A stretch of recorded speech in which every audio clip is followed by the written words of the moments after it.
दोस्तों आज की इस वीडियो में हम लोग क्या डिस्कस करने वाले हैं। आज की इस वीडियो में हम लोग डिस्कस करेंगे what are the basis of agro climatic regions, explain their core strategies for agricultural development. Hindi में है, कृषि जलवायु प्रदेशों के आधार कौन कौन से हैं, इन प्रदेशों की कृषि विकास की केंद्रीय नीतियों की व्याख्या कीजिए। ये हमारा जो प्रश्न है 63rd बीपीएससी 2019 में जो हुए थे उसके ज्योग्राफी ऑप्शन से यहाँ पे लिया गया है।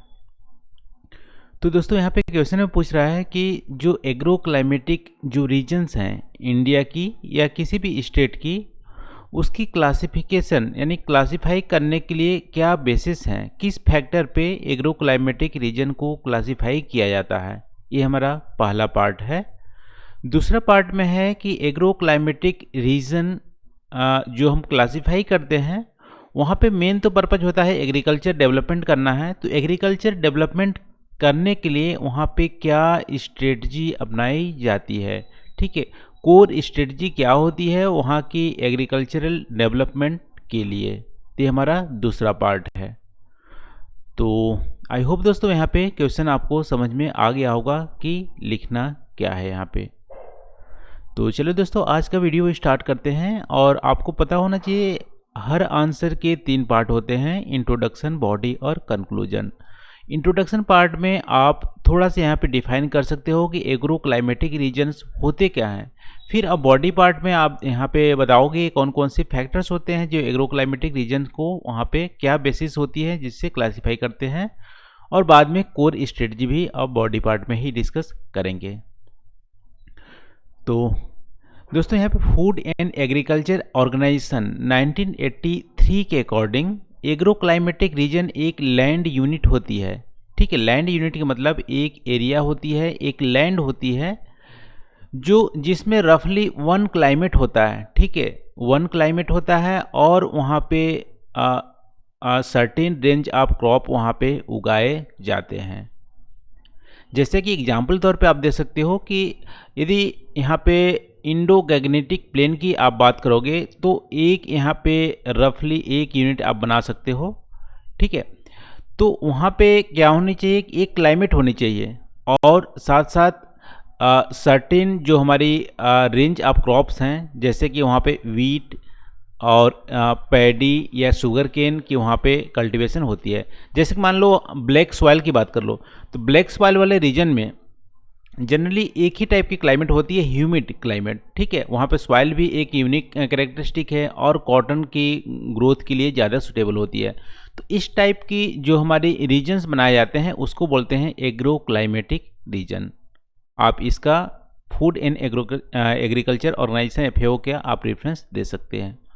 तो मेन ऑब्जेक्टिव क्या होते हैं एग्रो क्लाइमेटिक जो रीजन की जो क्लासीफाई करनी होती है, उसकी मेन ऑब्जेक्टिव होती है कि वहाँ की एग्रीकल्चर जो प्रोडक्टिविटी होती है उसको मैक्सिमाइज करना है, ठीक है। और यूज क्या करना है कि उस रीजन की जो क्लाइमेटिक कंडीशन के हिसाब पे वहाँ की जो अवेलेबल रिसोर्सेज हैं उसको प्लानिंग करना और एग्रीकल्चर प्रोडक्टिविटी को वहाँ पे मैक्सिमाइज करना, ये हमारा मेन पर्पज होता है एग्रो क्लाइमेटिक रीजन को डिवाइड करने की। एक्चुअली सबसे पहले एग्रो क्लाइमेटिक रीजन जो 1985 के आसपास इंडिया में डिवाइड की गई थी, उसका मेन रीजन था कि हमारी जो एग्रीकल्चर की रीजनल जो डिस्पैरिटी है, एग्रीकल्चर डेवलपमेंट में रीजनल डिस्पैरिटी है। कुछ हमारी जो रीजन थी एग्रीकल्चर डेवलपमेंट में अच्छी खासी डेवलप्ड हो रही थी, कुछ रीजन पिछड़ रहे थे। तो इसको रीजनल डिस्पैरिटी जो थी एग्रीकल्चर डेवलपमेंट में, इसको दूर करने के लिए इंडिया को टोटल 15 एग्रो क्लाइमेटिक रीजन में डिवाइड किया गया था। तो इस तरह से कुछ आप यहाँ पे इंट्रोडक्शन आप दे सकते हो एग्रो क्लाइमेटिक रीजन का, ठीक है। अब हम लोग बॉडी पार्ट में चलते हैं कि एग्रो क्लाइमेटिक रीजन की बेसिस क्या है, किस बेसिस पे यहाँ पे क्लासिफाई किया जाता है। तो जैसा कि वर्ड में ही मेंशन है एग्रो मतलब है एग्रीकल्चर और क्लाइमेट। तो एग्रीकल्चर और क्लाइमेट दोनों वेरिएबल को बेसिस मानकर हम एग्रो क्लाइमेटिक रीजन को डिवाइड करते हैं। तो इसका बेसिस हो जाएगा टाइप ऑफ सॉइल।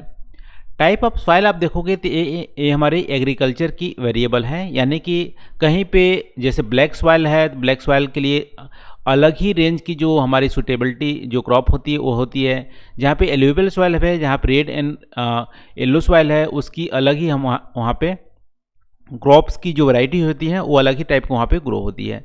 तो पहला बेसिस है टाइप ऑफ सॉइल, उस रीजन की टाइप ऑफ सॉइल क्या है। फिर हमारा क्लाइमेट की जो वेरिएबल है टेम्परेचर और प्रेसिपिटेशन, और फिर हमारा एग्रीकल्चर के वेरिएबल में आप देख सकते हो वाटर की अवेलेबिलिटी। कहीं पे ऐसा होता है कि प्रेसिपिटेशन उतनी खास नहीं होती है, लेकिन वाटर की अवेलेबिलिटी अच्छी खासी होती है, क्योंकि वहाँ की रिवर जो होती है वो पेरेनियल नेचर होते हैं, या ग्राउंड वाटर जो होती है वो हमारा अच्छी खासी अवेलेबल होती है। तो इसको भी कंसीडर करते हैं कि वहाँ एग्रो क्लाइमेटिक रीजन में डिवाइड करने के लिए। तो बेसिस हमारा हो जाएंगे type of soil, temperature, precipitation और वाटर की अवेलेबिलिटी। आप चाहे तो इनको एक एक दो लाइन में आप इसको कंसीडर कर सकते हैं। सॉइल की टाइप्स और वाटर की अवेलेबिलिटी दोनों ही एग्रीकल्चर के वेरिएबल हैं। टेम्परेचर, प्रेसिपिटेशन क्लाइमेट के वेरिएबल हैं। इन चारों वेरिएबल को बेसिस मानकर हम एग्रो क्लाइमेटिक रीजन में डिवाइड करते हैं। तो ये हमारा बेसिस हो गया। अब सेकेंड पार्ट ऑफ क्वेश्चन चलते हैं यहाँ पे कि कोर स्ट्रेटजी क्या अपनाई जाती है एग्रो क्लाइमेटिक रीजन में एग्रीकल्चर डेवलपमेंट के लिए। तो सबसे पहला स्ट्रेटजी है कि जो हमारे रीजन्स हैं, जैसे मान लो इंडिया ही है, तो इंडिया को डिफरेंट क्लाइमेटिक रीजन में डिवाइड करना है। तो एक पर्टिकुलर जियोग्राफिक एरिया को डिफरेंट क्लाइमेटिक रीजन में डिवाइड करना है। पहला हमारा कोर स्ट्रेटजी होता है। अब हमारी एक मान लो एग्रो क्लाइमेटिक रीजन हम डिवाइड कर लिए, तो वहाँ पे क्या होती है, लैंड यूज की ऑप्टिमम लैंड यूज के लिए वहाँ पे प्लानिंग की जाती है। जैसे मान लो हमारी अपर गंगेटिक प्लेन एक हमारी एग्रो क्लाइमेटिक रीजन है, तो वहाँ पे लैंड यूज के लिए हम प्लानिंग करेंगे, और वहाँ पे हम देखेंगे कि किस तरह से हम लैंड प्लानिंग कर सकते हैं। वहाँ की क्रॉप की कम्बिनेशन क्या होंगी, एनिमल हस्बेंड्री वहाँ पे कितनी सस्टेनेबल है, कितनी यूज कर सकते हैं, एक्वाकल्चर है कि नहीं, फॉरेस्ट्री कर सकते नहीं, हॉर्टिकल्चर कर सकते नहीं, एग्रो प्रोसेसिंग यूनिट्स हैं भी हैं। यदि मान लो कोई इंडस्ट्रीज हैं तो उसके लिए क्या रॉ मटेरियल जरूरत पड़ेगी, क्या वहाँ पे हम अवेलेबल करा सकते हैं, उस टाइप की क्रॉप को प्रोड्यूस कर सकते हैं कि नहीं। तो इस तरह से जो चीज़ें हैं वहाँ पे ये हम एनालिसिस करते हैं, और जो एग्रो क्लाइमेटिक रीजन हम डिवाइड किए हैं उसमें वहाँ पे ऑप्टिमम लैंड यूज को हम वहाँ पे फाइंड आउट करेंगे। ये हमारी दूसरी कोर स्ट्रेटजी हो गया। अब ऑप्टिमम लैंड यूज को फाइंड आउट कर लिए, यानी कि कहने का मतलब है कि इतनी क्रॉप एरिया में यहाँ पे हम मान लो पैडी की कल्टीवेशन करेंगे, दूसरी जगह कुछ और फसल उगाएंगे, फिर रबी सीजन में कुछ और फसल उगाएंगे। तो इस तरह से हम क्रॉप की कम्बिनेशन कर लेंगे, और कुछ क्षेत्र में फॉरेस्ट्री करेंगे सस्टेनेबल डेवलपमेंट के लिए। तो इस तरह से ऑप्टिमम लैंड यूज वहाँ पे करते हैं। इसके अलावा वहाँ पे रिसर्च एंड डेवलपमेंट भी करते हैं। हर एग्रो क्लाइमेटिक रीजन का अलग ही रिसर्च एंड डेवलपमेंट होती है लोकल रिक्वायरमेंट के अकॉर्डिंग। ठीक है, लोकल रिक्वायरमेंट मतलब वहाँ पे सीड्स की क्या रिक्वायरमेंट है। ऐसा नहीं कि आप इंडो गैग्नेटिव प्लेन में जो सीड्स का यूज कर रहे हैं वो आप जो डेक्कन रीजन है वहाँ पे भी यूज कर पाओगे, क्योंकि उसकी क्लाइमेट अलग है। तो क्लाइमेट स्पेसिफिक जो हमारी रीजन है उसकी सीड्स के लिए रिसर्च एंड डेवलपमेंट करना है। इरिगेशन फैसिलिटीज, कहीं पे मान लो वाटर की अवेलेबिलिटी अच्छी है तो फ्लड इरिगेशन कर सकते हैं, कहीं पे उतनी अच्छी नहीं है तो स्प्रिंकल ड्रिप इरिगेशन, इस तरह से अलग हम टेक्निक का यूज करेंगे।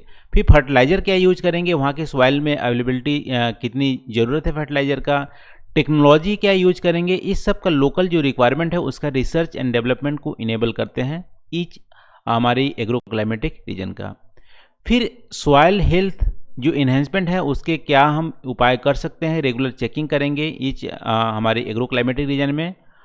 और फिर लास्ट में यहाँ पे स्ट्रेटजी हमारी होती है कि एग्रो क्लाइमेटिक रीजन में क्या क्या हम उगा सकते हैं जो नेशनल लेवल पे जो डिमांड है कमोडिटीज़ का, और डिमांड और सप्लाई की गैप को रिड्यूस किया जाए। तो ये हमारी कोर स्ट्रेटजी होती है जो हमारी एग्रो क्लाइमेटिक रीजन में एग्रीकल्चर डेवलपमेंट के लिए। इससे क्या होती है, अल्टीमेट हमारा एम होता है कि इनपुट्स जो होते हैं एग्रो क्लाइमेटिक रीजन में, जो इनपुट्स होते हैं वो हमारी कम हो जाते हैं, और हमारी जो फार्मर की जो आउटपुट्स होते हैं वो हमारी मैक्सिमाइज होते हैं, प्रोडक्टिविटी हमारी बढ़ती है। तो ये हमारे कोर स्ट्रेटजी हो गए एग्रो क्लाइमेटिक रीजन में एग्रीकल्चर डेवलपमेंट के लिए। एक बार फिर से समराइज करते हैं। एग्रो क्लाइमेटिक रीजन की जो क्लासिफिकेशन की जो बेसिस है वो हमारी 4 हैं। कौन कौन सी, type of soil, temperature, precipitation और वाटर की अवेलेबिलिटी। अब वहाँ पे एग्रीकल्चर डेवलपमेंट के लिए एग्रो क्लाइमेटिक रीजन में क्या करते हैं, सबसे पहले तो एग्रो क्लाइमेटिक जोन को हम डिवाइड करते हैं, और हम डिवाइड कर लिए तो उस जोन में स्पेसिफिक हम ऑप्टिमम लैंड यूज हम फाइंड आउट करते हैं कि कितने लैंड पे हम क्या उगाएंगे, कितनी क्वांटिटी उगाएंगे, इस तरह से फाइंड आउट करते हैं। और R&D को इनेबल करते हैं वहाँ के ईच जो हमारी एग्रो क्लाइमेटिक रीजन रहते हैं वहाँ पे लोकल रिक्वायरमेंट जो होती है सीड्स की, फर्टिलाइजर की, इरिगेशन टेक्निक क्या होंगे, टेक्नोलॉजी क्या होंगे, उसके लिए R&D वहाँ पे करते हैं। और सॉइल हेल्थ को भी वहाँ पे रेगुलर चेक करते रहते हैं, जिससे कि हमारी जो अदर इनपुट्स कॉस्ट है उसको मिनिमाइज किया जा सके और लॉन्ग रन के लिए हमें सस्टेनेबल बनाया जा सके प्रैक्टिस को। और लास्ट में यहाँ पे हमारी स्ट्रेटजी ये रहती है कि एग्रो क्लाइमेटिक जो रीजन्स हैं वहाँ पे क्या उगाया जाए जिससे कि नेशनल जो डिमांड है, ठीक है, उस डिमांड को फुलफिल कर पाएँ और डिमांड और सप्लाई की जो गैप है उसको हम रिड्यूस कर सकें। तो ये हमारी कोर स्ट्रेटजी होती है एग्रीकल्चर डेवलपमेंट के लिए एग्रो क्लाइमेटिक रीजन में। तो आज के लिए बस नहीं दोस्तों, आई होप जो हम लोग यहाँ पर डिस्कस किए हैं आपको पसंद आए होंगे। प्लीज़ आप कमेंट करके ज़रूर बताना वीडियो कैसी लगी।